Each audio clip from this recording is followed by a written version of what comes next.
A girl is humiliated at a party for being the daughter of a maid, but when they realized who her grandfather was, everyone trembled. The sound of Alice's heels echoed across the marble floor of the Blackwood mansion. She firmly held the hand of her 16-year-old daughter Emma as they were escorted out of the luxurious ballroom. The disdainful looks and whispers of the guests followed them like unwanted shadows. Just a few hours earlier, Alice was adjusting Emma's uniform in their small apartment. "I'm sorry, dear, I know you didn't want to come," Alice said, stroking her daughter's hair. "But I need your help today. The work is too much for me to handle alone." Emma smiled, trying to hide her disappointment. "It's okay, Mom. I understand."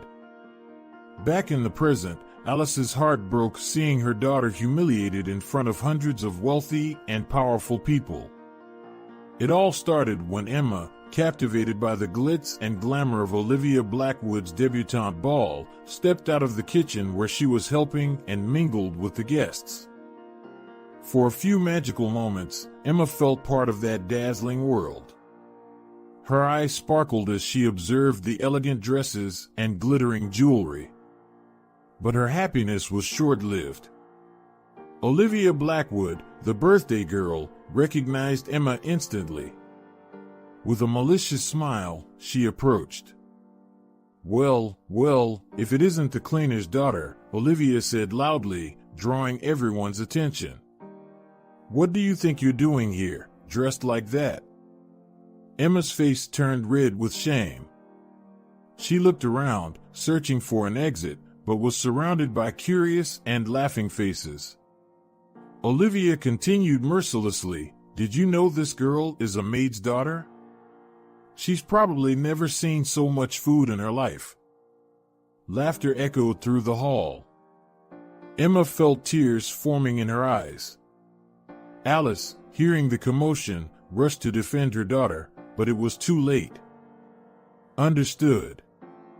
I'll expand the dialogue between Victoria and Alice, increasing the level of humiliation." Here's the revised version of that part of the chapter. Victoria Blackwood, the family matriarch, arrived like a hurricane. Her face twisted with anger. "Alice! How dare you bring your daughter to my Olivia's ball?" she shouted, her voice echoing through the now silent hall. Alice tried to explain, her voice trembling. "Mrs. Blackwood, please, I just needed help with the work today. We didn't intend to." "Silence!" Victoria interrupted, her eyes sparking with fury. "Did you really think you could mix your daughter with the decent people here? Look at her." Victoria pointed at Emma, who shrank under the cruel gaze. "Dressed like a little maid, trying to pass as one of us. It's pathetic." Alice stepped forward, trying to protect Emma. "Please, Mrs. Blackwood, Emma hasn't done anything wrong. She was just..." "Just what? Trying to steal? Looking for a way to take advantage of us?" Victoria laughed, a cold and humorless sound. "You two are the same, always wanting more than you deserve." Tears began streaming down Alice's face. "That's not true. We just..." "Enough!" Victoria shouted. "You're fired, Alice. Fired.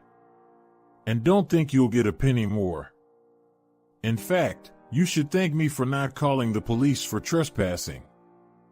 The guests around whispered and pointed, some openly laughing at Alice and Emma's humiliation. Victoria turned to the guards. "Get these two out of here immediately. And make sure they never set foot on this property again." Alice, desperate, made one last plea.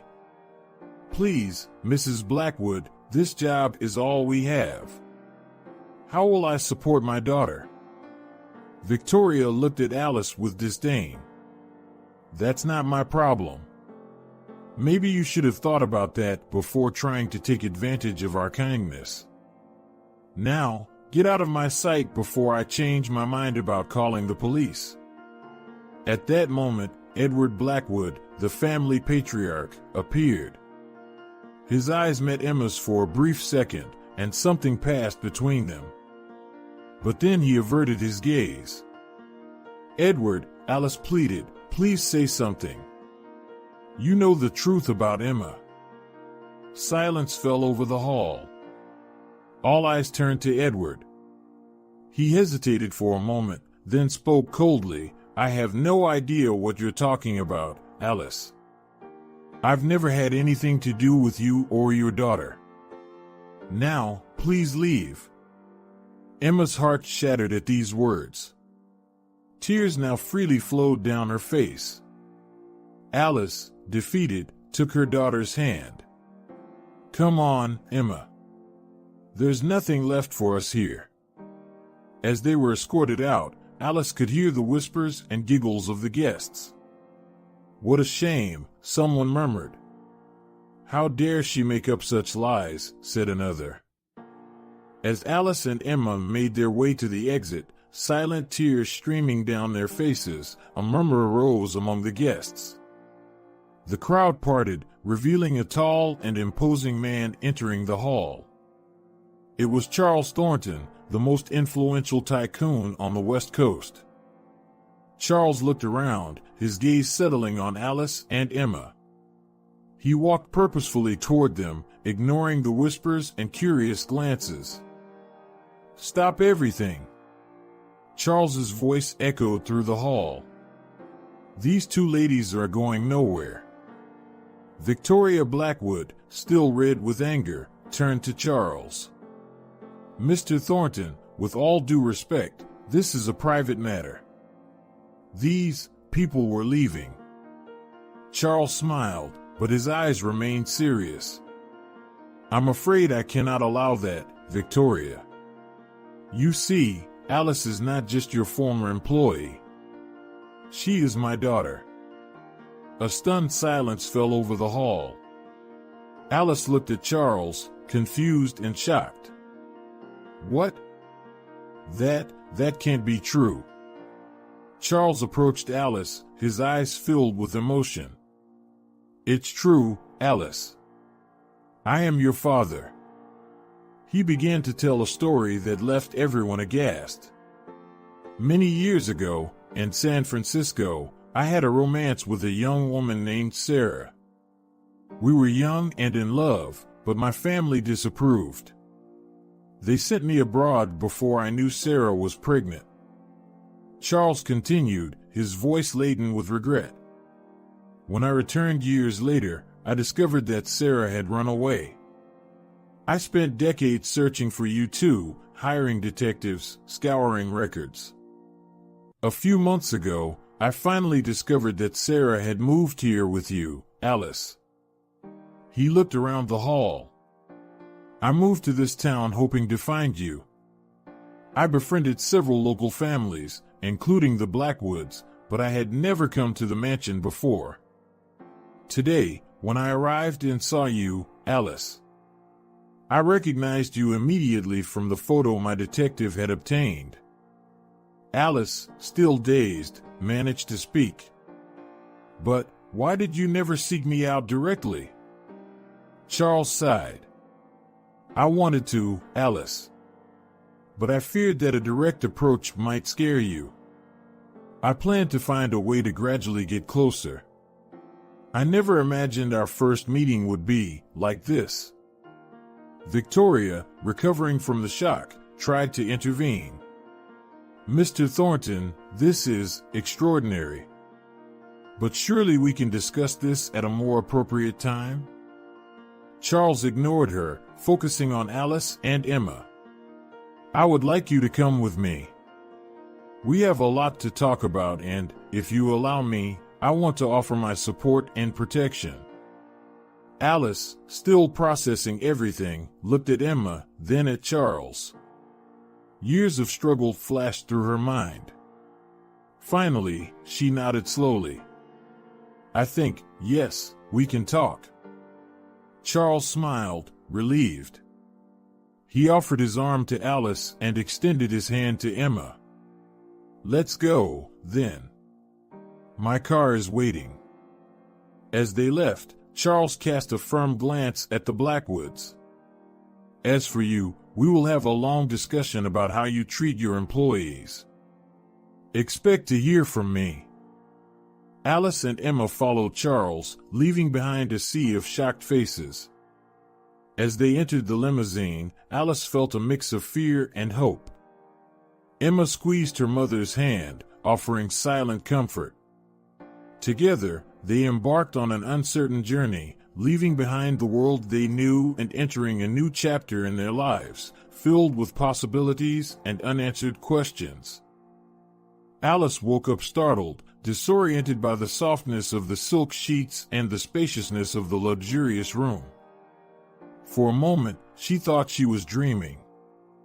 But reality soon hit her. She was in the mansion of Charles Thornton, her newly discovered father.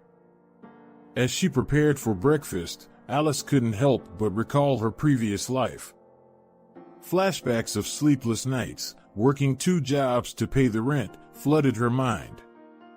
She remembered the times she had to choose between buying food or medicine for Emma, the silent tears she shed as her daughter slept, not knowing how they would face the next day.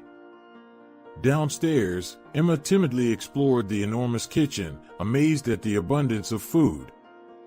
Her stomach growled, reminding her of the many times she went to school hungry. Now, before her, there was more food than she had ever imagined. Charles entered the kitchen, smiling warmly. "Good morning, Emma. I hope you slept well. Please, help yourself." Emma nodded, still uncomfortable. "Thank you, Mr. Thornton. Please, call me Charles.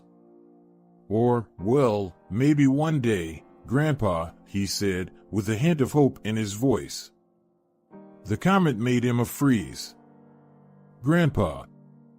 The word seemed strange, almost wrong. For years, her identity was based on being just her and her mother against the world. Now, suddenly, she had a rich and powerful grandfather. Who was she now? Meanwhile, in his office, Charles made discreet calls. "Yes, I want a complete investigation into the Blackwoods' affairs. Every detail, every transaction. If there's anything out of place, I want to know." The first findings came in quickly. Records of suspicious payments, mistreated employees, possible tax evasion. Charles frowned, making notes. The Blackwoods were not what they seemed. In town, the news of Charles's revelation spread like wildfire. In cafes, beauty salons, and offices, it was the only topic. "Did you hear? The cleaner Alice is actually Charles Thornton's daughter." Impossible. It must be some kind of scam. I always thought she had an air of nobility. I bet the Blackwoods are furious. Serves them right. Reactions varied. Some expressed joy at Alice and Emma's fortune. Others, envy and resentment. Why them? What did they do to deserve this? There were also those who looked on suspiciously, suspecting some scheme or lie. For Alice, navigating this new world was a daily challenge. One afternoon, while walking through the mansion's garden, she was approached by a neighbor. "Alice, dear. What a wonderful surprise to discover your true identity. We must have tea one of these days." Alice hesitated. This same woman had treated her with disdain weeks ago when she saw her getting off a bus. "Thank you," she replied politely. "I'll check my schedule." Returning to the house, Alice looked at herself in the hall mirror. Who was this woman looking back at her? Was she still the same Alice who fought and sacrificed everything for her daughter? Or was she becoming someone else? The dilemma consumed her. How to balance her new life with who she had always been? How to protect Emma from the pitfalls of this new world of wealth and privilege? Charles, noticing her unease, approached her. "Is everything okay, Alice?" She sighed deeply. "It's just all of this. It's too much sometimes. I don't know how to act, what to say." Charles placed a comforting hand on her shoulder. "Just be yourself, Alice. It's that strong and dedicated woman I want to get to know. You don't need to change for anyone." Charles's words brought a small smile to Alice's lips. Perhaps, with time and patience, she could find her place in this new world. For now, her focus remained the same as it always was, to protect and love her daughter, no matter what happened. As the sun set over the Thornton mansion, Alice, Emma, and Charles sat down to dinner together. It was a new beginning for all of them, filled with promises and challenges. The world they knew had been turned upside down, but together, they would face whatever came their way. The sun had barely risen when Alice received a mysterious message on her cell phone. "Meet me at the park at 7 a.m. Urgent matter. Edward." Her heart raced. What could Edward Blackwood possibly want? With caution, Alice went to the meeting. Edward was there, looking nervous and downtrodden. "Alice, we need to talk," he began, glancing around to ensure they were alone. "I have a proposal for you." Alice crossed her arms, suspicious. "What kind of proposal?" Edward took a deep breath. $10 million. For you and Emma to leave town. Start a new life far from here. Shock coursed through Alice's body. "What? Are you bribing me?" "Think of it as an opportunity," Edward insisted. "You and Emma can have a comfortable life, away from all this drama." Alice felt a mix of anger and temptation. $10 million could change their lives forever. But at what cost? "Why are you doing this, Edward?" she asked, her voice trembling. He looked away. "There are things you don't understand, Alice. It's better for everyone if you just disappear." Alice left the park with her head spinning. The money could secure Emma's future, provide them with security they never had. But accepting it would mean giving up on the truth, the justice she had always longed for. Returning home, Alice found Emma waiting for her. "Where were you, Mom?" Concern was evident in her eyes. "I just went for a walk," Alice lied, feeling guilty immediately. Emma frowned. "Mom, I saw the message on your cell phone. Did you meet with Edward Blackwood?" Alice's blood ran cold. "Emma, I can explain." "Explain what?" "That you're considering his offer?" Emma shouted, tears in her eyes. "How can you think about accepting money from him after everything we've been through?" The ensuing argument was intense. Alice tried to explain her dilemma, but Emma felt betrayed. The friction between mother and daughter created a tension that had never existed before. Meanwhile, Charles noticed changes in Alice's behavior. She seemed distant, worried. Suspecting something was amiss, he discreetly increased security around the mansion and hired a bodyguard to accompany Alice and Emma. On the other side of town, Victoria Blackwood was plotting her revenge. In a secret meeting with investors, she sowed seeds of doubt about Charles's business integrity. "Who knows what other secrets he hides," she insinuated, smiling maliciously. Tormented by Edward's offer, Alice began to delve into her own past. She revisited old photos, forgotten diaries, seeking clues about her relationship with Edward. The memories that resurfaced were confusing and painful, raising more questions than answers. As days passed, the tension between Alice and Charles grew. Charles, sensing something was wrong, pressed for answers. "Alice, what's going on?" he asked one evening, his voice a mix of concern and frustration. "I can see something's bothering you." Alice hesitated, torn between telling the truth and protecting her father from a potential scandal. "It's complicated, Charles. I'm just trying to understand my place in all this." Charles frowned. "The Blackwoods approached you, didn't they?" "Alice, you need to tell me. We're in this together." The ensuing discussion was heated.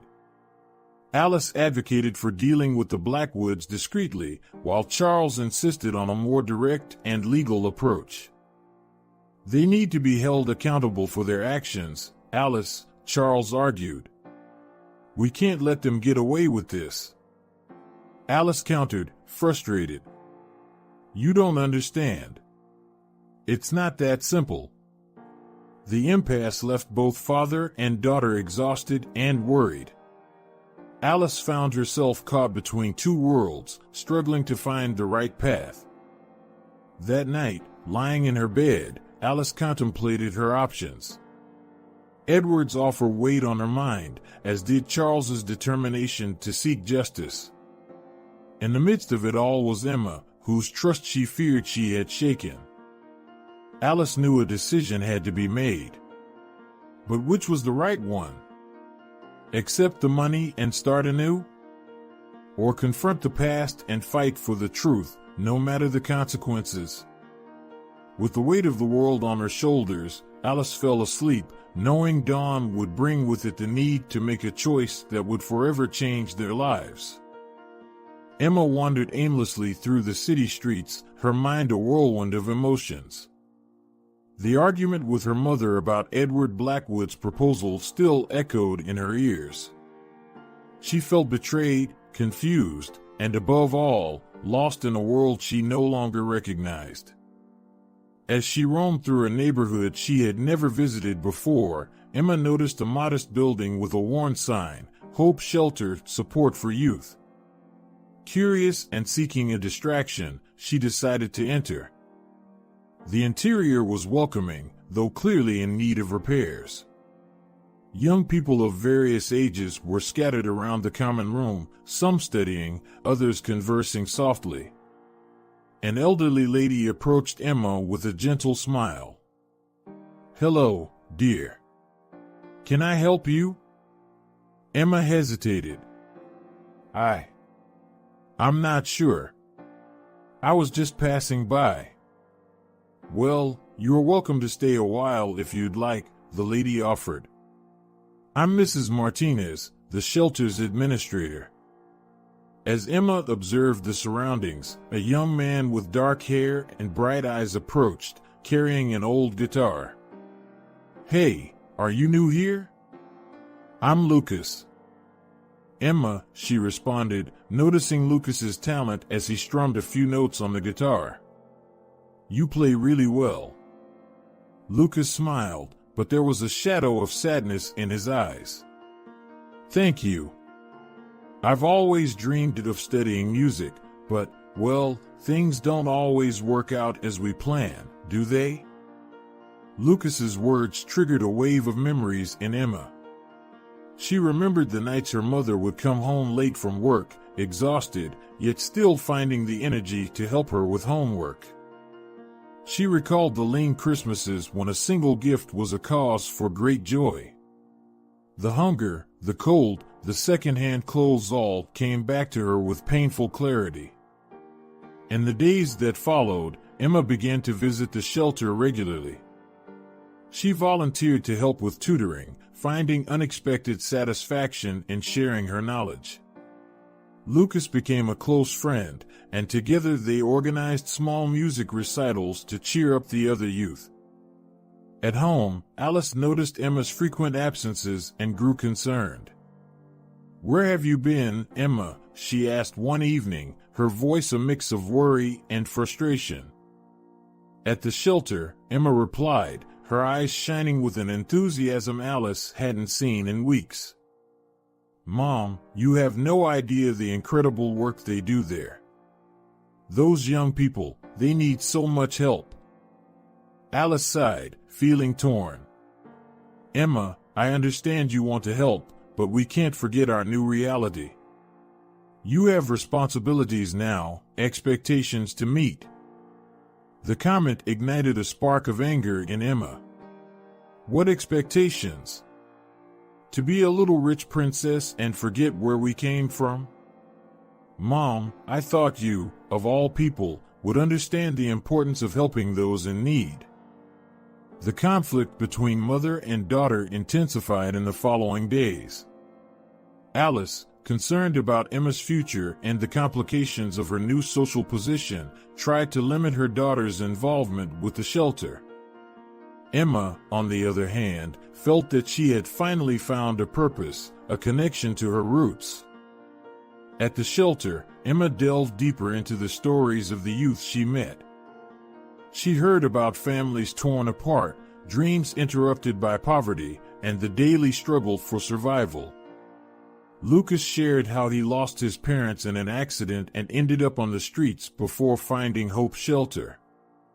"You know, Emma," Lucas said one day as they organized donations, "before you came, I had almost given up on my dream of being a musician. But seeing you here, helping us even though your life is so different now, it gave me hope again." Lucas's words deeply moved Emma. She realized that her presence at the shelter was not just about helping others, but also about reconnecting with who she truly was. That night, as Emma returned to the Thornton mansion, she found her mother waiting for her. Alice's look was a mix of concern and resignation. "Emma, we need to talk about the shelter and your future," Alice began. Emma took a deep breath, preparing for another confrontation. But this time, she was determined to make her mother understand. The shelter wasn't just a hobby or a rebellious phase. It was a part of her, a connection to her roots that she refused to abandon, no matter how much her life had changed. With a racing heart, Emma began to explain to her mother why Hope Shelter meant so much to her, hoping Alice could see beyond her concerns and understand the importance of this new purpose in her life. Charles Thornton sat in his office, surrounded by stacks of documents and reports. Weeks of intense investigation were finally bearing fruit. His eyes scanned the pages, revealing a disturbing pattern of corruption and deceit. "My God," he murmured, running his hand through his graying hair. "It's worse than I imagined." The findings were shocking: falsified tax records, elaborate schemes to evade millions, and most disturbingly, evidence of systematic exploitation of immigrant workers. The Blackwoods had built an empire on a foundation of lies and suffering. Meanwhile, Alice grappled with her own moral dilemma. Seated in the mansion's garden, she held an old photo of Edward Blackwood. His words echoed in her mind, "There are things you don't understand, Alice." She wondered whether she should tell Charles about Edward's proposal. Her loyalty to her newly discovered father conflicted with her instinct to protect Emma from further scandal. Across town, Victoria Blackwood plotted her revenge. At a secret meeting with influential investors, she sowed seeds of doubt about Charles's integrity. "Think about it, gentlemen," she said, her smile as cold as ice. "A man who has hidden a daughter for decades, what other secrets might he be keeping? Can we really trust him to lead our investments?" The city began to divide. Rumors and speculation ran rampant. Some defended the Blackwoods, citing their philanthropic contributions and long history in the community. Others supported Charles, seeing him as a champion of justice and truth. Emma, largely oblivious to much of this drama, immersed herself further in her work at Hope Shelter. There, among the youths who struggled daily for a better future, she found peace and purpose. "Hey, Emma," called Lucas as she entered the shelter. "We have a new girl today. I think you can help her with math." Emma smiled, grateful for the distraction from the tensions at home. "Sure, I'll meet her now." As Emma dedicated herself to the youths at the shelter, Alice made a disturbing discovery. Rummaging through an old box of keepsakes, she found a letter yellowed with time. It was from Edward, dated 17 years ago. With trembling hands, Alice read, "My dear Alice, I know what we had was brief, but you need to know the truth. Victoria found out about us. She threatened to destroy you and the child if I didn't end everything. Forgive me for my cowardice. I hope one day you will understand. Always yours, Edward." Alice let the letter fall, shocked. All her memories, all her doubts about her past with Edward, suddenly took on new meaning. Victoria knew. She had always known. That night, Charles called Alice and Emma to a family meeting. His face was grave as they entered his office. "I've found enough evidence to expose the Blackwoods," he said, his voice steady. "I'm going public at the press conference tomorrow." Alice felt a knot in her stomach. "Charles, wait. There's something you need to know first." As Alice prepared to reveal the truth about Edward's letter and the recent proposal, Emma looked from one to the other, feeling the weight of the impending revelations. Charles, sensing Alice's hesitation, frowned. "What's going on, Alice? What aren't you telling me?" The air in the office grew heavy with unrevealed secrets and painful truths about to come to light.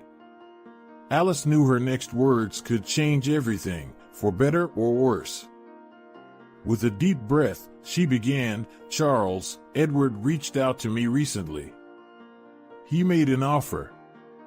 Alice's words hung in the air, poised to trigger a new wave of revelations that threatened to shake the foundations of everything they thought they knew. The web of lies entangling the Thornton and Blackwood families was about to unravel, with consequences no one could predict. The sun had barely risen when Victoria Blackwood set her plan into motion. With a cold smile, she sent an email to dozens of important investors, revealing confidential information about alleged fraudulent practices at Charles Thornton's companies.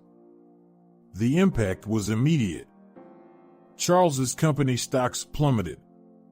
Phones rang incessantly at his offices, investors demanding explanations, partners threatening to break contracts.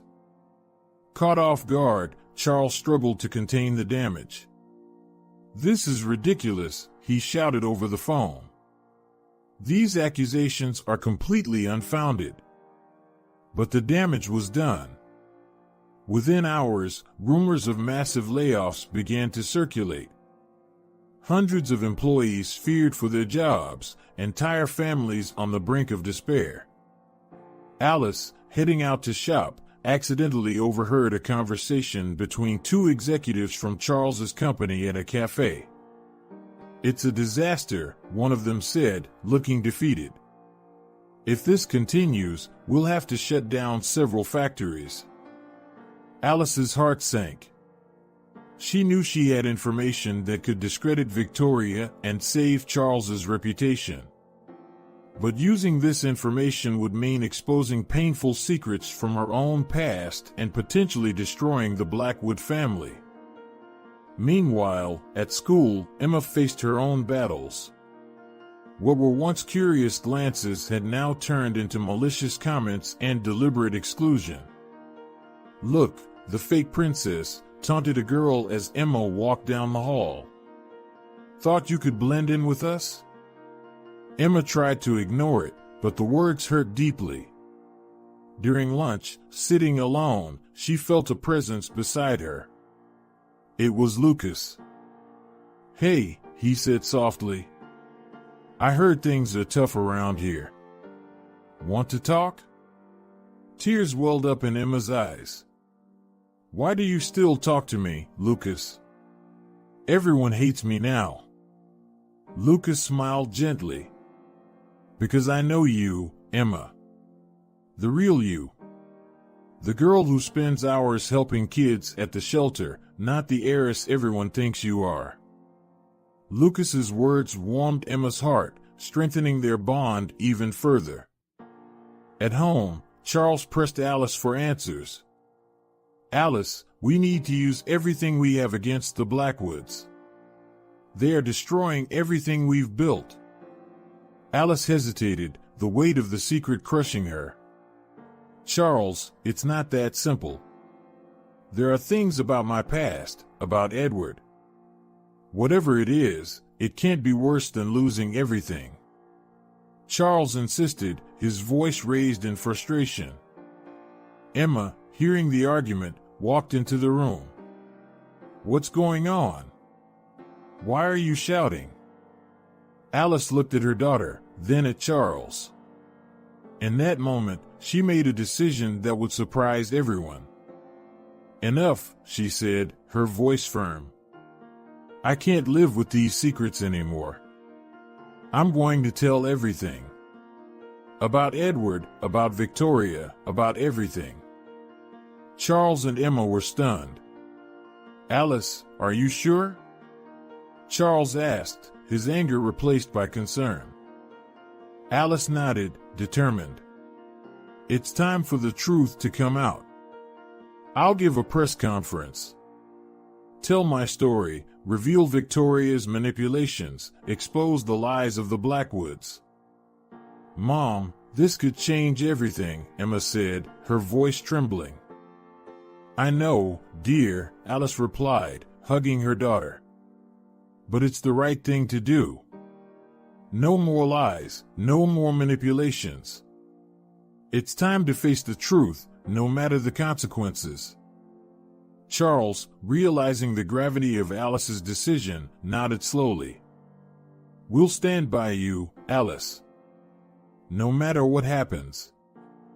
As the family prepared for the storm to come, Alice felt a mix of fear and relief. The secret she had carried for so many years would finally be revealed. The consequences were unpredictable, but she knew it was the only path to the truth and, perhaps, to redemption. That night, as the city slept unaware of the revelations to come, Alice, Charles, and Emma united, ready to face together whatever fate had in store for them. The breaking point had arrived, and there was no turning back. The conference hall of the Grandview Hotel was packed. Journalists, cameras, and onlookers squeezed in, all eager to hear what Alice Thornton, the newly discovered heiress, had to say. On stage, Alice took a deep breath, her hands trembling slightly as she adjusted the microphone. Flashbacks from the past few days flooded her mind. The heated argument with Charles, the fear in Emma's eyes, the sleepless night going over every detail of her story. Alice knew there was no turning back after this. "Good afternoon, everyone," she began, her voice surprisingly steady. "I am here today to tell a story. A story of lies, manipulation, and corruption spanning decades." The room fell into absolute silence as Alice unraveled her narrative. She spoke about her past relationship with Edward Blackwood, the hidden pregnancy, the threats from Victoria. "But this is just the beginning," Alice continued, her voice growing stronger. "Recently, Edward Blackwood offered me $10 million to leave town and keep silent about our past." Audible gasps echoed through the room. Charles, sitting in the front row, visibly paled. Emma, beside him, clutched her grandfather's hand, her eyes wide with shock. Alice went on, revealing the Blackwood's corrupt practices, tax evasion, exploitation of workers, bribes to public officials. Each revelation struck the audience like a blow, leaving them stunned. "I have here," she said, lifting a folder, "documents that prove each of these charges. I am handing copies to the proper authorities and the press." At the back of the room, Victoria and Edward Blackwood watched in horror. Victoria stood up abruptly. "This is ridiculous," she shouted. "These are all lies. You can't believe this opportunist." But the evidence was irrefutable. Journalists were already flipping through the documents, their expressions shifting from skepticism to shock as they confirmed Alice's allegations. Charles stood up, walking to the stage. He embraced Alice, tears in his eyes. "I'm proud of you," he whispered. "Thank you for your bravery." Emma watched everything, a storm of emotions in her chest. Pride for her mother, anger for the years of lies, fear for the uncertain future. Lucas, who had come to support her, held her hand firmly. As Alice answered questions from the press, federal agents discreetly entered the hall, heading towards the Blackwoods. Edward, looking defeated, didn't resist when he was taken for interrogation. Victoria, however, screamed threats as she was escorted out. The news spread like wildfire through the city. On the streets, in homes, in offices, everyone talked about the bombshell revelations. Former allies of the Blackwoods scrambled to distance themselves, while those who had been harmed by them clamored for justice. At the Hope Shelter, the youth gathered around a small TV, watching the live broadcast. Lucas hugged Emma, who had sought refuge there. "It's going to be okay," he murmured. "Your mom is incredible." Emma nodded silently, still processing everything. Part of her wanted to hide from the world, another part felt relieved to finally know the whole truth. Back at the hotel, Alice concluded her press conference. "I know these revelations will bring pain and confusion to many," she said. "But I believe the truth, no matter how hard, is the first step towards healing and justice." As she left the stage, the city was in turmoil. Protests formed in front of the Blackwoods businesses. Customers rushed to withdraw their investments. Employees feared for their jobs. Charles, realizing the magnitude of the earthquake they had triggered, immediately began working on a plan to stabilize the city's economy. "We can't let the innocent suffer for the crimes of the Blackwoods," he declared. That night, as the Thornton family gathered at home, exhausted and emotionally drained, Alice looked out the window at the bustling city below. "Did we do the right thing?" she asked softly. Emma approached, hugging her mother. "Yes, Mom. It was time for the truth." Charles joined them, wrapping his arms around both. "Now we begin to rebuild," he said. "Together." As night fell over a city in tumult, the Thornton family stood united, facing an uncertain future, but finally free from the secrets of the past. The weeks following Alice's press conference were a whirlwind of events. The once serene and prosperous city now buzzed with the chaos of revelations. Edward and Victoria Blackwood were formally charged with a series of crimes, including tax fraud, bribery, and worker exploitation. The courthouse became the center of attention, with journalists camped out day and night to capture every development in the case. In a moment of moral clarity, Edward decided to plead guilty to all charges. "I'm tired of living with lies," he told the judge, his voice laden with remorse. Following his confession, he made an unusual request. He wanted to meet with Emma. Emma received the news with a mix of emotions. Anger, curiosity, fear all swirled in her heart. After days of reflection and long discussions with Alice and Lucas, she agreed to see Edward. Their meeting took place in the prison's visiting room. Edward, dressed in the orange uniform, seemed to have aged years in just weeks. "Emma," he said, his voice choked, "I know I don't deserve your forgiveness, but I want you to know how truly sorry I am for everything." Emma stared at him, feeling a pain she didn't know existed. "Why now?" she asked. "Why after all these years?" Edward spoke of Victoria's threats, his fear, and his cowardice. As he spoke, Emma's anger mingled with a touch of compassion. She wasn't ready to forgive him, but perhaps, in time, she could understand. Victoria, on the other hand, refused to accept her new reality. In prison, she yelled at the guards, demanding special treatment. "Don't you know who I am?" she screamed, her face twisted in fury. But her words fell on deaf ears. The power and status she so valued had vanished like smoke. Meanwhile, Charles faced his own challenges. The public exposure brought intense scrutiny to his businesses. Nervous investors, hesitant partners, and a voracious press kept him constantly on the defensive. "We have nothing to hide," Charles repeated in interviews and meetings.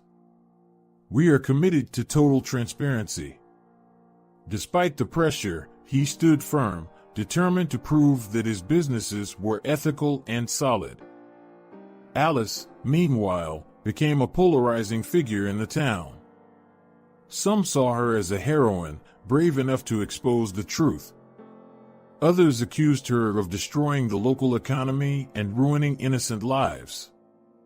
"How do you sleep at night knowing you've caused so much chaos?" a woman shouted at Alice in a supermarket. Alice responded calmly, "I sleep knowing I did what was right, even though it was difficult." The resulting economic crisis hit the city hard. Businesses closed, unemployment soared. The Hope Shelter, already operating on limited resources, saw an alarming increase in demand for its services. "We're getting more youths arriving every day," Lucas reported to Emma, concern evident in his voice. "And we have fewer resources to help them."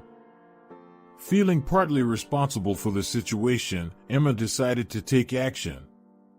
Together with Lucas, she organized a peaceful protest to draw attention to the plight of the needy youths. On the day of the protest, dozens of youths marched through the city streets, holding signs and chanting slogans. "We are not to blame. We deserve a future," they shouted. Emma and Lucas led the march, hand in hand. The local media covered the event, finally giving a voice to those most affected by the Blackwoods corruption. The protest ended in front of the city hall, where Emma delivered a passionate speech. "This city is not defined by the mistakes of a few, but by the strength and compassion of many," she declared. "Together, we can rebuild and create a better future for everyone." As the crowd applauded, Alice and Charles watched from a distance, proud of Emma's courage and determination. That night, the Thornton family gathered for a quiet dinner. The weight of recent events was palpable, but there was also a sense of renewed purpose. "What do we do now?" Emma asked, breaking the silence. Charles smiled tiredly but resolutely. "We keep fighting. For justice, for change, for a better future." Alice nodded, taking her daughter's and father's hands. "And we do it together, as a family." As night fell over the tumultuous city, the Thorntons prepared for the challenges ahead, united by the truth and a desire to make a difference. 6 months have passed since the revelations that shook Rosewood. Autumn was arriving, bringing with it a breeze of change and renewal.